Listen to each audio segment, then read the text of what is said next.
India മുന്നണി ഒരു നിർണായകമായ മുന്നേറ്റം തെരഞ്ഞെടുപ്പിൽ നടത്തി എന്നുള്ളത് ശരി. എങ്കിൽ പോലും ഒരു സർക്കാർ ഉണ്ടാക്കാൻ ആവശ്യമായ ഭൂരിപക്ഷം ഇന്ത്യ മുന്നണിക്കില്ല. അതേസമയം BJPക്ക് ഒറ്റയ്ക്കുള്ള ഭൂരിപക്ഷവും ലഭിച്ചിട്ടില്ല.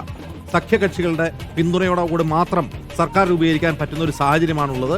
അതുകൊണ്ട് തന്നെ ഇനി എന്ത് എന്നുള്ള ചോദ്യം ഇരു മുന്നണികളുടെ മുമ്പിലുമുണ്ട്. വൈകുന്നേരം 5:30 മല്ലികാർജ്ജുൻ ഖാർഗെയും രാഹുൽ ഗാന്ധിയും മാധ്യമങ്ങളെ കാണും എന്ന് പറയുന്നുണ്ട്. ഇപ്പോൾ തിരക്കിട്ട ചർച്ചകൾ ഇരു മുന്നണികളുടെ നേതാക്കൾ നടത്തുന്നുണ്ട്. ഒരു വശത്ത് ടെലിഫോൺ വഴിയുള്ള ചർച്ചകൾ ശരത് പവാറിന്റെ നേതൃത്വത്തിൽ മുന്നണി വിപുലീകരണവുമായി ബന്ധപ്പെട്ട് നടക്കുന്നുണ്ട്. എന്തായാലും സജു തോമസ് BJP ആസ്ഥാനത്ത് നേരിടും. സജു, ഈ ഒരു അവ്യക്തത നിലനിൽക്കുന്ന ഈ സാഹചര്യത്തിൽ ഈ BJP NDA എന്ത് ചർച്ചകളാണ് നടത്തുന്നത്? അങ്ങനെ വല്ല നീക്കവും ഉണ്ടോ? തീർച്ചയായിട്ടും എന്തായാലും ആകാംക്ഷയുടെ മണിക്കൂറുകളാണ് ഇനിയിപ്പോൾ മുൻപോട്ടുള്ളത്. എങ്ങനെയാണ് സർക്കാർ രൂപീകരിക്കുക എന്നുള്ള ആശങ്കകൾ ഇപ്പോഴും നിലനിൽക്കുകയാണ്. കേവല ഭൂരിപക്ഷം ഉണ്ടെങ്കിൽ പോലും 295 എന്ന നമ്പറിലേക്കാണ് NDA സഖ്യം എത്തിയിരിക്കുന്നത്. അതിന് തൊട്ട് പിന്നാലെയുണ്ട് 231 എന്ന നമ്പറിലേക്ക് ഇന്ത്യ സഖ്യം എത്തിയിട്ടുണ്ട്. അതുകൊണ്ട് തന്നെ വിവിധ പാർട്ടി നേതാക്കളുമായിട്ടൊക്കെയും ചർച്ചകൾ പുരോഗമിക്കുകയാണ്. പ്രത്യേകിച്ച് ഇനിയൊരു സർക്കാർ രൂപീകരണം, മൂന്നാം മോദി സർക്കാർ വരുമെന്ന ആത്മവിശ്വാസം പ്രകടിപ്പിച്ചെങ്കിലും അത്തരത്തിലുള്ള ഒരു വിജയം BJPക്ക് ഉണ്ടായിട്ടില്ല. എന്തായാലും BJP ആസ്ഥാനം ഞാനിപ്പോൾ നിൽക്കുന്ന സ്ഥലങ്ങളിലൊക്കെ BJPയുടെ നേതാക്കന്മാരൊന്നും പരസ്യ പ്രചാരണത്തിന് എന്തായാലും തയ്യാറായിട്ടില്ല. വൈകിട്ട് നരേന്ദ്രമോദി 6:30 മാധ്യമങ്ങളെ കാണുമെന്ന് നേരത്തെ അറിയിച്ചെങ്കിലും ഔദ്യോഗികമായിട്ടുള്ള ഒരു സ്ഥിരീകരണം ഇതുവരെയും ഉണ്ടായിട്ടില്ല. അതുകൊണ്ട് തന്നെയാണ് ബാക്കി നേതാക്കളൊന്നും തന്നെ ഇത്തരത്തിലുള്ള യാതൊരു പ്രതികരണവുമായി രംഗത്ത് വരാത്ത. അല്പസമയം മുമ്പാണ് ദേശീയ അധ്യക്ഷൻ JP നദ്ദയുടെ വസതിയിലേക്ക് കേന്ദ്ര ആഭ്യന്തരമന്ത്രി അമിത്ഷാ എത്തിയിട്ടുണ്ട്. അവിടെ ഇപ്പോൾ ചർച്ചകൾ പുരോഗമിക്കുകയാണ്. ഇനിയിപ്പോൾ BJPക്ക് മുൻപിലുള്ള ഏറ്റവും വലിയ വെല്ലുവിളി എന്ന് പറയുന്നത് TDPയെ നിലനിർത്തുക, അതുപോലെ നിതീഷ് കുമാറിനെയൊക്കെയും നിലനിർത്തുക എന്നുള്ളത് തന്നെയാണ്.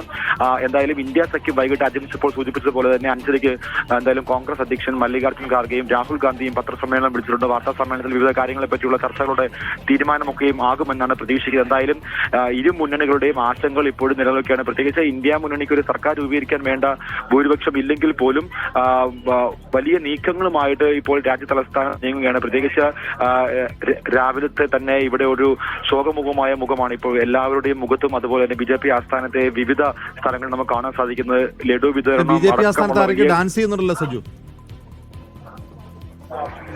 അജിംസ്, അത് മുൻപ് വന്ന വിഷ്വൽസ് ആണ്. ഇപ്പോൾ നമുക്ക് ഇവിടെ നിന്ന് കാണാൻ സാധിക്കുന്നത് വലിയ രീതിയിലുള്ള ആഘോഷ പ്രകടനങ്ങളൊന്നും ഉണ്ടായിട്ടില്ല. എന്തായാലും ലഡു വിതരണം അടക്കമുള്ള വലിയ കാര്യങ്ങൾ പ്ലാൻ ചെയ്തെങ്കിലും അത്തരത്തിലുള്ള കാര്യങ്ങളൊന്നും വലിയ രീതിയിലുള്ള ആഘോഷ പ്രകടനമായിട്ട് ഇപ്പോൾ BJP മുൻപോട്ട് പോയിട്ടില്ല. രാവിലെ ഉള്ള 200-305 സീറ്റ് വരെ നേടും എന്നുള്ള ഒരു ആ ഒരു വാചകം നിലനിൽക്കുന്ന സമയത്ത് അല്ലെങ്കിൽ മാധ്യമങ്ങളിൽ ആ ഒരു നമ്പർ വന്ന നിലയ്ക്കുള്ള ആഘോഷ പ്രകടനങ്ങൾ മാത്രമായിരുന്നു. വലിയ ഒരു ആഘോഷ പ്രകടനങ്ങൾ നേതാക്കളുടെ ഭാഗത്തുനിന്നോ അല്ലെങ്കിൽ ഇവിടെ ഇപ്പോൾ കൂടിയിരിക്കുന്ന പ്രവർത്തകരുടെ ഭാഗത്തുനിന്നോ കാണുന്നില്ല.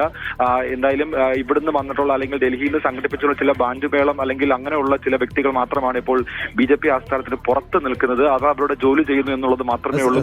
അപ്പോൾ രാവിലെ ഉണ്ടാക്കിയ ഹൽവയും പൂരിയൊക്കെ വേസ്റ്റായോ? അജംസ്, തീർച്ചയായിട്ടും അങ്ങനെ തന്നെ വേണം മനസ്സിലാക്കാൻ. രാവിലത്തെ അൽവയും ലഡുവും ഒക്കെയും ഇപ്പോൾ പാർട്ടി ആസ്ഥാനത്ത് തന്നെ ഇരിക്കുകയാണെന്നാണ് നമുക്ക് മനസ്സിലാക്കാൻ സാധിക്കുന്നത്. എന്തായാലും ഇപ്പോഴും തിരക്കിട്ട ചർച്ചകൾ പുരോഗമിക്കുകയാണ്. എങ്ങനെയാണ് ഇനിയിപ്പോൾ ഈ ഒരു മാജിക് നമ്പർ മറികടന്നെങ്കിൽ പോലും സർക്കാർ രൂപീകരണത്തിന് വേണ്ടുന്ന നീക്കുപോക്കുകൾ ബാക്കി മുന്നണികളുമായിട്ട് മുന്നണിയിലെ ചർച്ചകളൊക്കെയും പുരോഗമിക്കുകയാണ്. എന്തെങ്കിലുമൊക്കെയും ചില പ്രശ്നങ്ങൾ ഉണ്ടായാൽ അത് സർക്കാരിന് ഒരു വിള്ളലുണ്ടാക്കും, കോളുകളൊക്കെ ഉണ്ടാക്കും എന്നുള്ള ധാരണ പ്രത്യേകിച്ച് ആഭ്യന്തരമന്ത്രി അടക്കമുള്ളവർക്കുണ്ട്. അതുകൊണ്ട് തന്നെ വലിയ രീതിയിലുള്ള ചർച്ചകൾ പുരോഗമിക്കുകയാണ്. ഏറ്റവും എണ്ണിപ്പറയും ഓരോ വോട്ടും. June 4 media 1-നൊപ്പം.